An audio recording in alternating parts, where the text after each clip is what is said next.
I'll be talking with Carol Cadby, who is the teacher behind these amazing students who wrote and performed Voices Out of Chaos.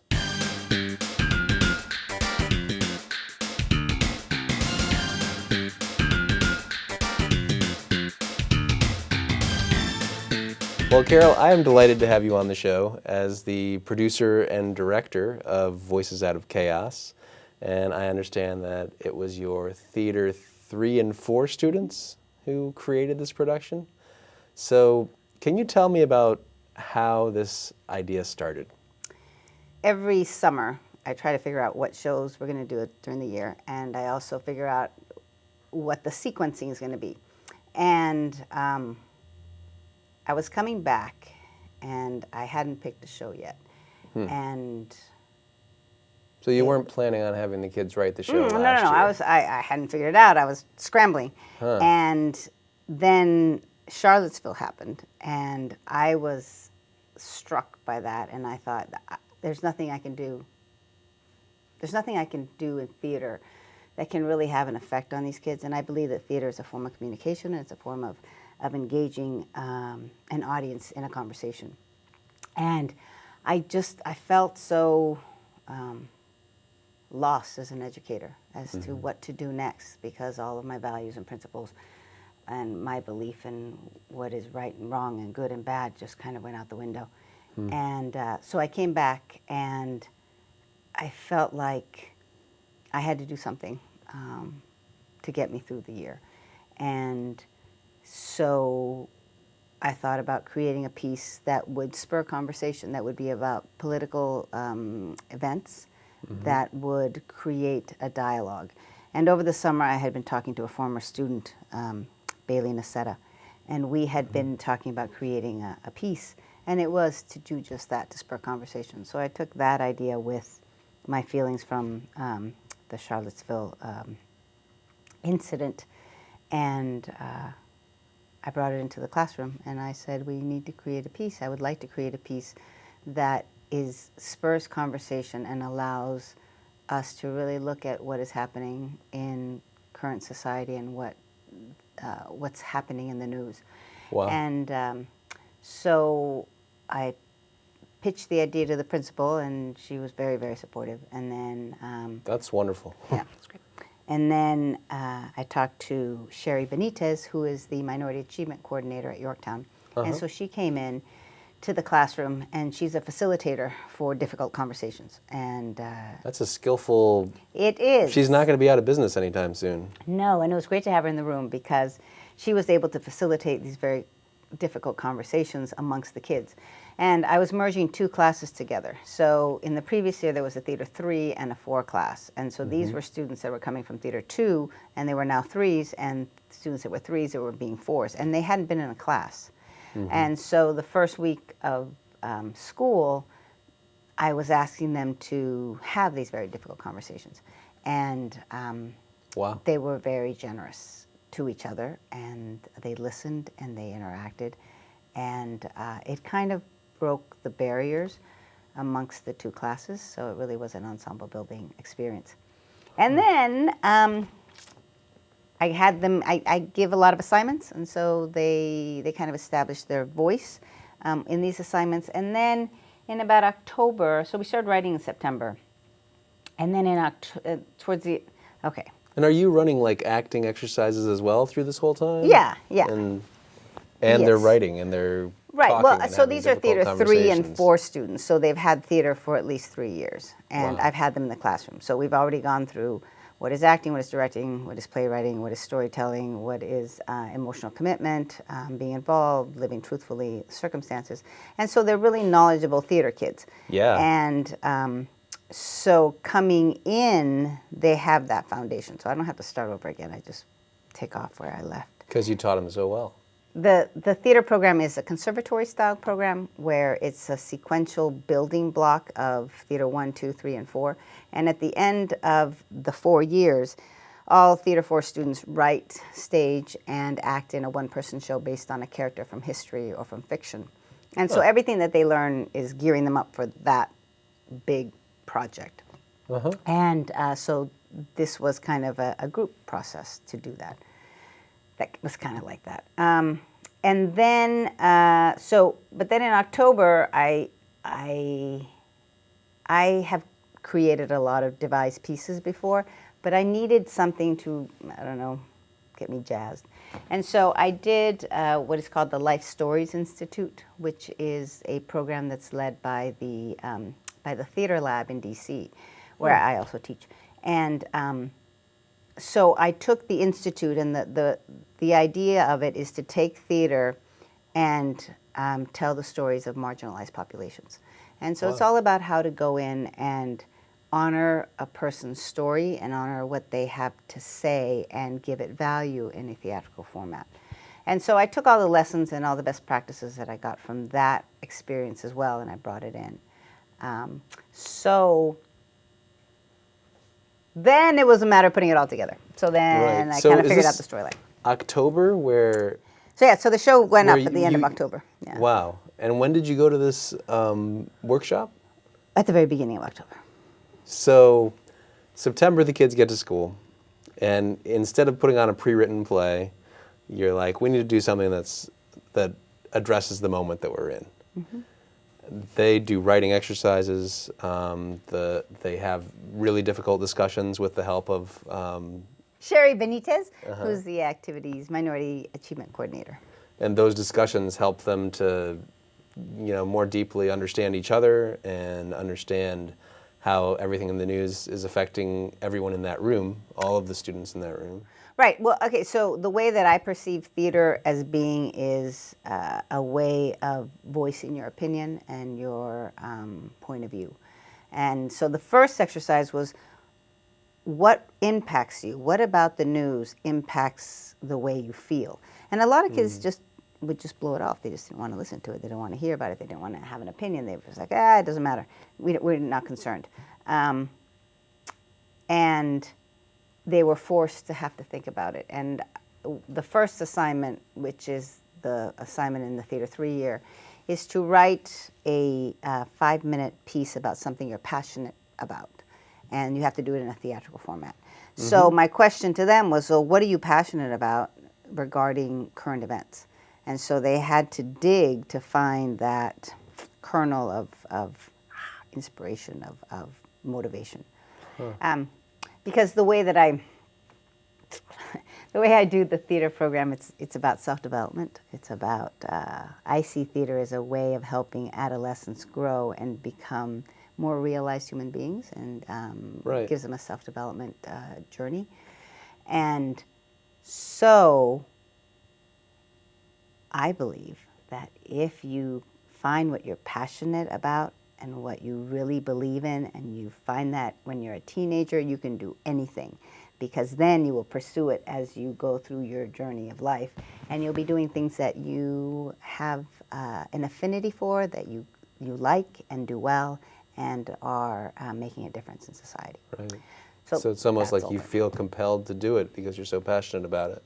Right. So my question was, so that's what the kids were talking about, their passion pieces. Yeah.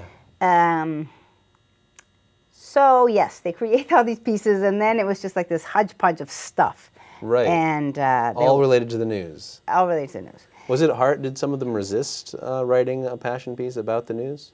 Mm-mm. No, because the news is really broad. There were a lot of stories about mental illness. There's some questions about women's roles, women's rights. I mean, I think what became really clear was how broad what is current events really is. There were some kids that didn't want to talk about politics, and I was like, well, it's not really about politics. It's about everything, because I prefaced the beginning of the story of the writing process was my reaction to Charlottesville and my desire to do something as an educator. So you put that on the table. And then we stripped it down. And then as we worked through the process, more stories came out. And the kids were like, well, I thought about this. Can we add this? And I was like, yeah. And I thought about this. But the format itself came out of the fact that there were 3 or 4 students that wrote pieces from a child's point of view. And so I thought that could be our segue, is children. and Right. how children perceive the world.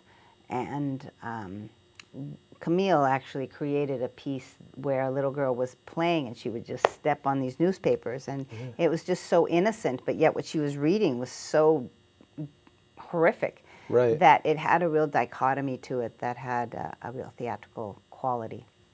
Yeah, And that so was then- impactful. Yeah, and so then we built off of that, and that became the storyline, and then everything just fed to it. And I'm a very organic theater person.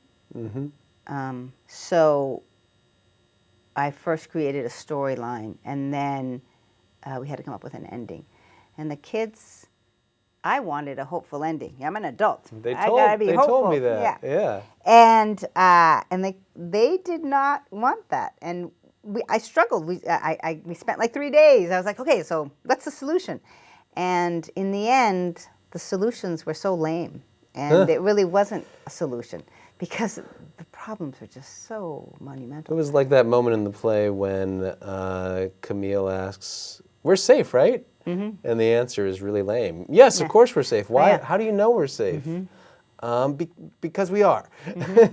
Right, exactly, and that's Yeah. exactly what I felt. And so there was one day after rehearsal, and I intentionally kept the process in class so that, because there are 25 kids in the class, and I wanted them all to be involved, but not all 25 are in the show.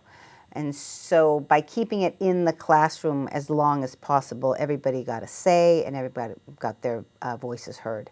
Because I'm all Wow. about empowering the group and hearing everybody's opinion and making sure that everybody's opinion is heard. And then later, we go through the democratic process, or actually, I make the decision in the end. And I think that that's the key to a devised piece, right? So you get all this stuff, but then in the end, you have to have one person that the kids kind of trust, or that the group trusts to make that final call. And I think that's what I learned at the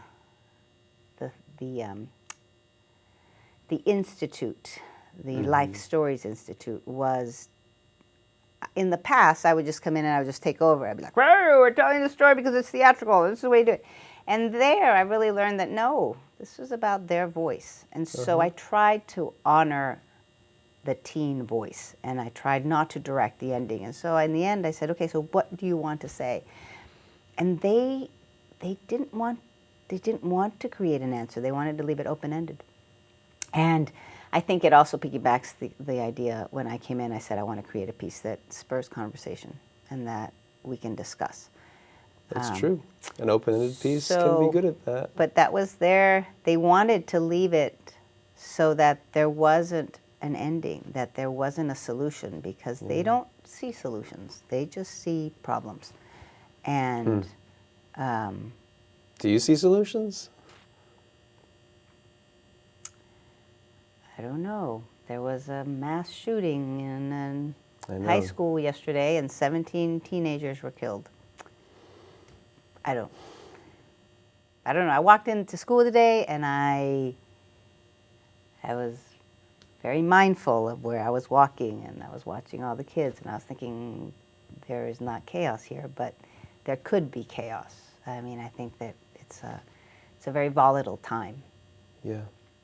So, but then we Wow. put it all together, and then we performed it in October, and then we came back and we let it go for about a month and a half, and then we came back in December, and the kids wanted to add about the Me Too movement, and it was right after the Oscars, I think it was, and all the Me Too people were wearing black, and so in the show itself, we talked about, well, so we differentiated each of the different topics by color of the show, so that politics was blue, human rights was green, and the Me Too movement, hashtag Me Too, was black, in honor of that. Yeah. And so then we came back in January, and they wrote more material, and then we restructured it. And we went through the entire process. I mean, it's a pretty lengthy process, because you got to hear every voice, you got to see every opinion, you got to figure out what they want to say, and then put it into a framework. Yeah. So That's it's painstaking, but interesting. It is, but so we had to get it done, because we had a show. I don't know when it was, And the 13th or something, and so there was 13th not. of November, right? No, it was this was in October. January. Oh, wow. This is the second reiteration, and so. Because you wrote the whole thing, and then you rewrote the ending. And then we wrote. Well, we rewrote the second section, the third Right, section. the third section. And actually, the day before the show, kids were still getting new lines and new sequences. And I think that that's the other thing. These are Theater 3-4 students, so they are so versatile. I said this before. I'm organic, so I'm like, well, that didn't work, so let's try this. And so they've gotten really good at reacting at the spur of the moment and creating something and just letting it happen. That's really impressive. So. It's working in a real situation, you know, and reacting in real time. Right. So, do you have kids of your own? I do.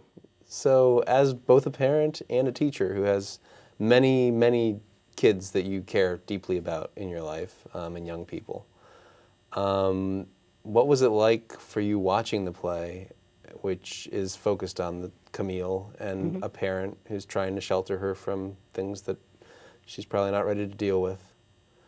What was it like for you on a personal level watching it?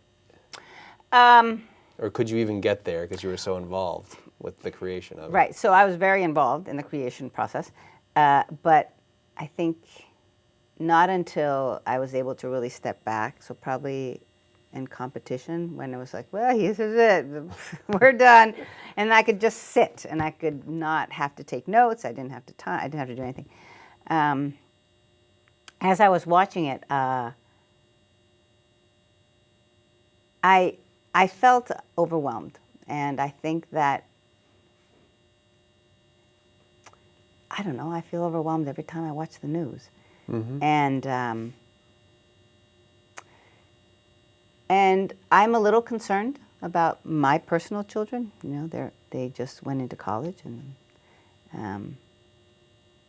but I think it's really hard for our teens today, and I see it every day. I mean, there's so much anxiety in kids, and I think that social media does not help. And I think we live in a changing world, and we don't know what the direction is going to be. But these kids are internalizing stuff, and they're just being bombarded by more and more things, and they don't know how to prioritize, and there's no respite, and there's no chance for teenagers to experiment, explore, fail, because they're constantly being watched. There's a huge pressure to have a social media profile that's constantly being updated. Right, and you're always afraid that somebody's going to be saying something about you, and it's not just a simple gossip; it becomes a gossip, and so. And then there's also the pressure of getting into the right school and getting the good grades and competing with everybody else, and you know. I think of Greece, and there were problems in the 50s, but now it's like magnified. But the kids still have to go through their process of growing up. And I did a show with a bunch of young women who were involved with young women's empowerment, and one of them said that she thinks things were always bad, but now it's a 24/7 job to maintain your social appearance, whereas before you could go home at the end of the school day, and now you can't even go home. Right. No, and you're constantly like this, and if you don't text back immediately, and I think it's the same in the workforce too, you have to constantly be checking, and your boss sends you something at 8 o'clock at night, and you don't respond to it by 8 o'clock the next morning, you are remiss. You're supposed to respond right there at 8:05. And for them, it's like when someone comments on your social media post, or in the play, there was a situation where there was a terrorist attack, and some kid didn't look at their phone in time, and everybody was like, "Oh my God, you don't even know about this? How could you? Must not care." You know? Right. And kids feel judged a lot. They're under an awful lot of pressure, and also adolescence is about judgment, and you're so concerned because you really don't know what your identity is, and you're trying to figure it out, and you're trying to figure out what identity is the best identity, and you're doing a lot of labeling, and so that just fosters that anxiety. Yeah. So I asked the all of the youth who were in the play and who helped write the play, what they wanted the audience to get out of it. And I'm curious, what did you learn about teenagers from this process? That's a good question. I learned that I think it validated to me the value of theater, the value of the arts, the value of theater education, and the value of conversation. Because through the last 6 months, these kids have grown and become such self-assured, reliant, confident, and empowered kids that now have the courage to talk and have the courage to have conversations without fear of reprisal and without fear of being put down, because they know that their opinion is valuable, and even though somebody else's opinion is different than theirs, they recognize, well, if that's your opinion, it's my opinion. And for an adolescent to learn that at this age, it's like, oh my God, the world is open to them. They can do whatever they want, and they can tackle anything, because I think that's the one thing, is self-confidence is the thing that gets you through life. So life is hard. It is. And to get going to that next place, you've got to be reliant. And I think they learn that. Yeah. And then what I hope the audience gets from it is sort of an understanding of what teenagers are really thinking. I mean, as a parent, I don't think adults really know what their kids are thinking. And I think they think back to their own adolescence, and they're like, oh yeah, I know exactly. But a lot you deny. There's a lot of denial going on. Sure. I did not think that. Well, you did. And so I hope that the adults in the room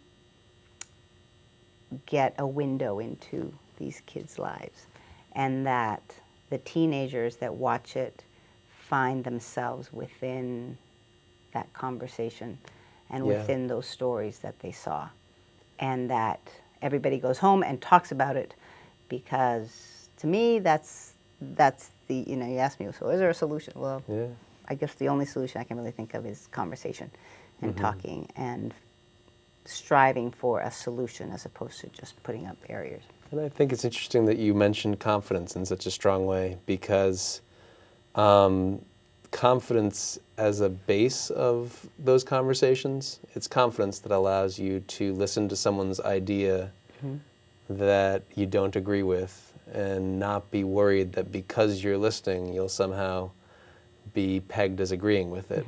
Like, listening does not equal agreeing. Right. And speaking out your idea and having other people shoot it down does not equal that your idea is no good. So that confidence can add a certain calm to conversations that need to be had.